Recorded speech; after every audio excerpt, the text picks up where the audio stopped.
बिस्मिल्लाहिर्रहमानिर्रहीम बिस्मिल्लाहिर्रहमानिर्रहीम रब्बि इश्रह ली सदरी वयस्सिर ली अमरी वहलुल उक़दतम मिन लिसानी यफ़क़हू क़ौली।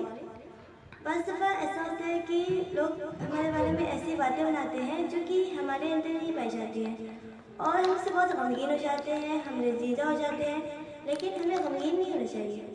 इसी बात को फ़लस्तीनी मुजाहिद अल्लामा शरक़ावी ने अपनी किताब रसाइल मिनल क़ुरान में कुरान मजीद की इस प्यारी सी आयत के ज़रिए बहुत दिलकश और मौसर अंदाज में हमें समझाया है।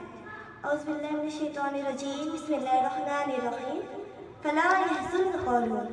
जो बातें ये बना रहे हैं वो तुम्हें रंजीदा न करें। लोग तुम्हारे बारे में वो बातें बनाएंगे जो कि तुम्हारे अंदर नहीं है, लिहाजा तुम उनकी तरफ तवज्जो न दो। गुज़रे हुए लोगों पर फ़ख्र करो, वो तुमसे बेहतर लोग थे। नबी करीम सल्लल्लाहु अलैहि वसल्लम के ताल्लुक़ से कहा गया कि वो जादूगर है, मजनून है, कज़्ज़ाब है। हज़रत यूसुफ़ अलैहिस्सलाम पर चोरी का इल्ज़ाम लगा दिया गया, हज़रत मरियम अलैहिस्सलाम पर ज़नाकारी का इल्ज़ाम लगाया गया। इस हकीकत को हमेशा पेश नज़र रखो कि तुम कितने ही नेक बन जाओ, तुम लोगों की ज़ुबानों से महफूज नहीं रह सकोगे। हुलियतुल औलिया में मज़कूर है कि मूसा अलैहिस्सलाम ने अपनी रब से कहा कि मेरे परवरदिगार, मैं तुझसे मदद चाहता हूँ कि कोई खैर के अलावा मेरा ज़िक्र न करने पाए। अल्लाह रब्बुल इज़्ज़त ने जवाब दिया, ऐ मूसा, ये तो ऐसी चीज़ है जो कि मैंने अपने बारे में इख्तियार की, तो मैं तुम्हारे बारे में कैसे इख्तियार कर सकता हूँ।